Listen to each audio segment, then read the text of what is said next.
اعوذ باللہ من الشیطان الرجیم، بسم اللہ الرحمن الرحیم۔ آج ہم بات کریں گے زمزم کی کھدائی کے بارے میں۔ حضرت ابراہیم علیہ السلام کے بیٹے حضرت اسماعیل علیہ السلام کے 12 بیٹے تھے۔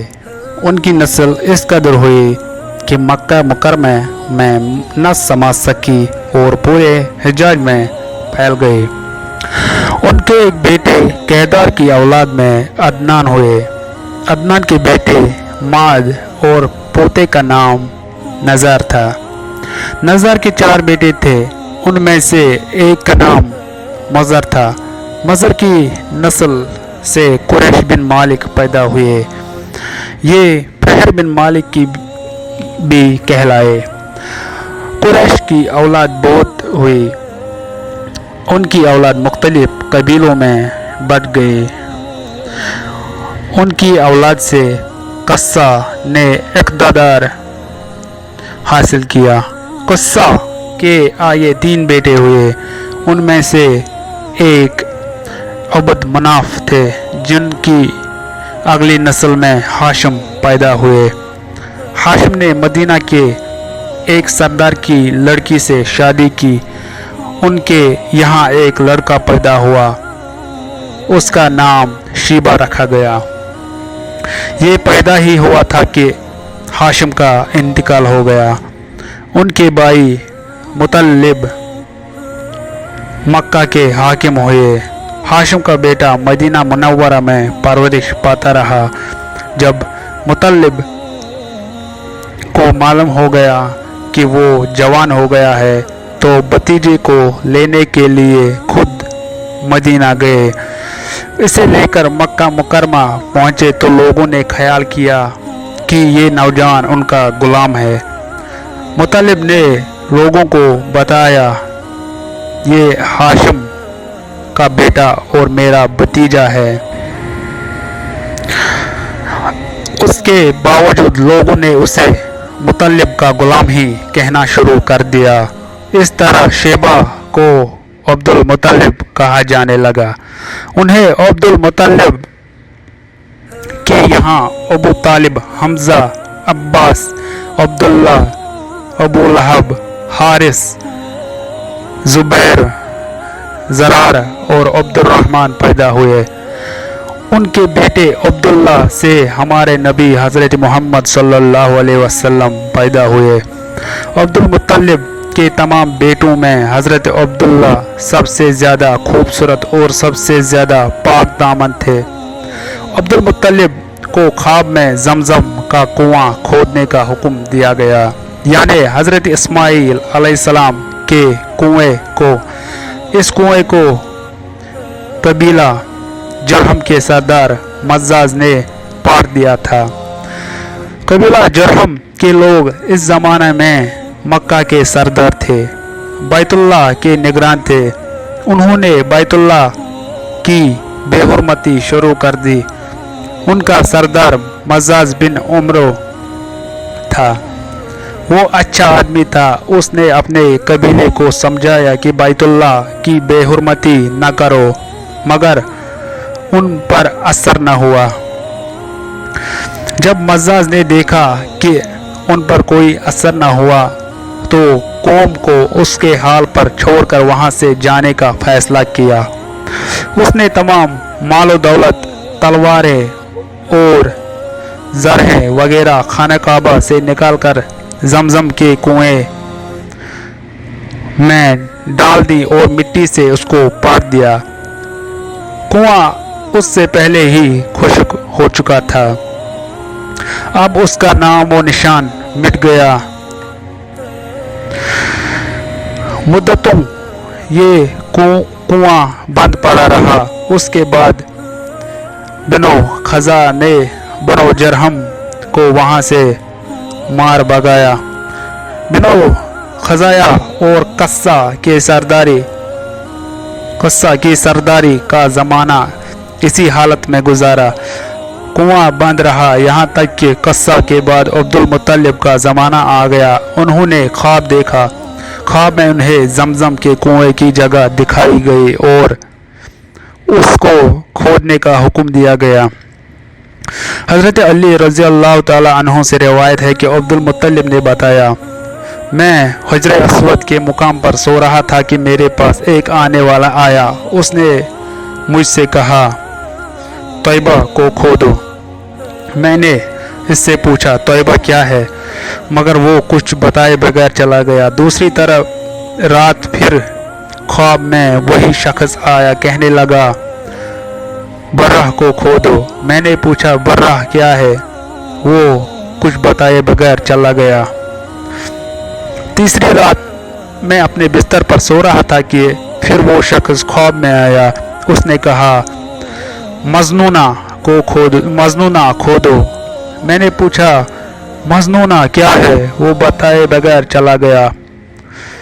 उससे अगली रात मैं फिर बिस्तर पर सो रहा था कि वही शख्स फिर आया और बोला, जमजम खोदो।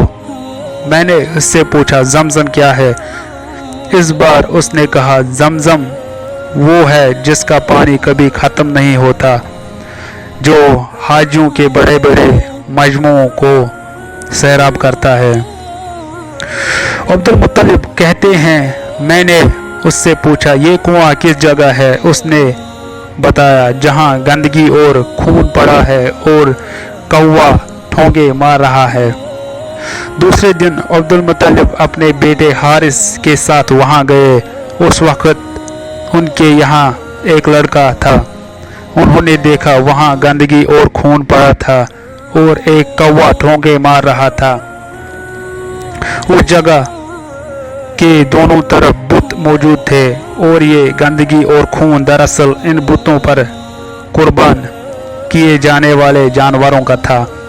पूरी निशानी मिल गई तो अब्दुल मुत्तलिब कदाल ले आए और खुदाई के लिए तैयार हो गए। लेकिन उस वक्त कुरैश वहां आ पहुंचे। उन्होंने कहा, अल्लाह की कसम, हम तुम्हें यहाँ खुदाई नहीं करने देंगे। तुम हमारे इन दोनों बुतों के दरमियान कुआं खोदना चाहते हो जहां हम इनके लिए कुर्बानियां करते हैं। अब्दुल मुत्तलिब ने उनकी बात सुनकर अपने बेटे हारिस से कहा, तुम इन लोगों को मेरे करीब ना आने दो। मैं खुदाई का काम करता रहूँगा, इसलिए कि मुझे जिस काम का हुक्म दिया गया मैं इसको ज़रूर पूरा करूँगा। कुरैश ने जब देखा कि वो बाज आने वाले नहीं तो रुक गए। आखिर उन्होंने खुदाई शुरू कर दी। जल्द ही कुएं के आसार नजर आने लगे। ये देखकर उन्होंने अल्लाह अकबर का नारा लगाया और पुकार उठे, ये देखो, ये इस्माइल अलैहिस्सलाम की तामीर है। जब कुरैश ने ये देखा कि उन्होंने कुआं तलाश कर लिया तो उनके पास आ गए और कहने लगे, अब्दुल मुत्तलिब, अल्लाह की कसम, ये हमारे बाप इस्माइल अलैहिस्सलाम का कुआं है और इस पर हमारा भी हक है, इसलिए हम इसमें तुम्हारे शरीक होंगे। ये सुनकर अब्दुल मुत्तलिब ने कहा, मैं तुम्हें इसमें शरीक नहीं कर सकता, ये मुझ अकेले का काम है। इस पर कुरैश ने कहा, तब फिर इस मामले में हम तुमसे झगड़ा करेंगे। अब्दुल मुत्तलिब बोले, किसी से फैसला करवा लो। उन्होंने बनो सईद इब्न हज़ीम का काहिना से फैसला कराना मंजूर किया। ये काहिना मुल्क शाम के बालाई इलाके में रहती थी। आखिर अब्दुल मुत्तलिब और दूसरे कुरैश उसकी तरफ रवाना हुए। अब्दुल मुत्तलिब के साथ अब्द मनाफ के लोगों की एक जमात थी, जबकि दीगर कबाइल कुरैश की भी एक जमात साथ थी। इस ज़माना में मलक हिजाज और शाम के दरमियान एक बयाबान मैदान था। वहाँ कहीं पानी नहीं था। इस मैदान में उनका पानी ख़त्म हो गया। सब लोग प्यास से बेहाल हो गए, यहाँ तक कि उन्हें अपनी मौत का यकीन हो गया। उन्होंने कुरैश के दूसरे लोगों से पानी मांगा, लेकिन उन्होंने पानी देने से इनकार कर दिया। अब उन्होंने इधर उधर पानी तलाश करने का इरादा किया। अब्दुल मुत्तलिब उठकर अपनी सवारी के पास आए। जो ही उनकी सवारी उठी उसके पाँव के नीचे से पानी का चश्मा उबल पड़ा। उन्होंने पानी को देखकर अल्लाह अकबर का नारा लगाया। फिर अब्दुल मुत्तलिब सवारी से उतर आए। सब ने खूब सैर होकर पानी पिया और अपने मशकेज़े भर लिए। अब उन्होंने कुरैश की दूसरी जमात से कहा, आओ तुम भी सैर होकर पानी पी लो। अब वो भी आ गए और खूब पानी पिया। पानी पीने के बाद वो बोले, अल्लाह की कसम ए अब्दुल मुत्तलिब, ये तो तुम्हारे हक में फ़ैसला हो गया। अब हम जमज़म के बारे में तुमसे भी कभी झगड़ा नहीं करेंगे। जिस ज़ात ने तुम्हें इस बयाबान में सैराब कर दिया, वही ज़ात तुम्हें जमज़म से भी सैराब करेगा, इसलिए यही से वापस चलो। इस तरह कुरैश ने जान लिया कि अल्लाह ताला अब्दुल मुत्तलिब पर मेहरबान है, लिहाजा उनसे झगड़ा करना बेसूद है और काहिना के पास जाने का कोई फ़ायदा नहीं। चनाचे सब लोग वापस लौटे। वापस आकर अब्दुल मुत्तलिब ने फिर कुएं की खुदाई शुरू की। अभी थोड़ी सी खुदाई की होगी कि माल दौलत, तलवारें और ज़रहें निकल आई। इसमें सोना और चांदी वगैरह भी थी। ये माल व दौलत देखकर कुरैश के लोगों को लालच ने आ घेरा। उन्होंने अब्दुल मुत्तलिब से कहा, अब्दुल मुत्तलिब, इसमें हमारा भी हिस्सा है। उनकी बात सुनकर अब्दुल मुत्तलिब ने कहा, नहीं, इसमें तुम्हारा कोई हिस्सा नहीं। तुम्हें इंसाफ का तरीका इख्तियार करना चाहिए। आओ पांसों के तीरों से करा डालें। उन्होंने ऐसा करना मंजूर कर लिया। 2 तीर काबे के नाम से रखे गए, 2 अब्दुल मुत्तलिब और 2 कुरैश के बाकी लोगों के नाम। पांसा फेंका गया तो माल और दौलत काबा के नाम निकला। तलवारें और ज़रहें अब्दुल मुत्तलिब के नाम और कुरैशों के नाम के जो तीर थे वो किसी चीज़ पर न निकले। इस तरह फैसला हो गया। अब्दुल मुत्तलिब ने काबे के दरवाजे को सोने से सजा दिया। जमज़म की खुदाई से पहले अब्दुल मुत्तलिब ने दुआ मांगी थी कि ए अल्लाह, इसकी खुदाई को मुझ पर आसान कर दे। मैं अपना एक बेटा तेरे रास्ते में ज़बह करूँगा। अब जब कि कुआं निकल आया तो उन्हें ख्वाब में हुक्म दिया गया, अपनी मिन्नत पूरी करो, यानी अपने बेटे को ज़बह करो।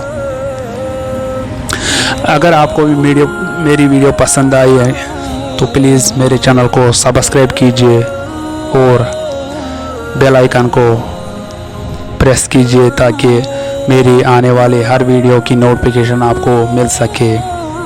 अगर इस वीडियो का आप दूसरा पार्ट देखना चाहते हो तो मेरे चैनल को ज़रूर सब्सक्राइब कीजिए।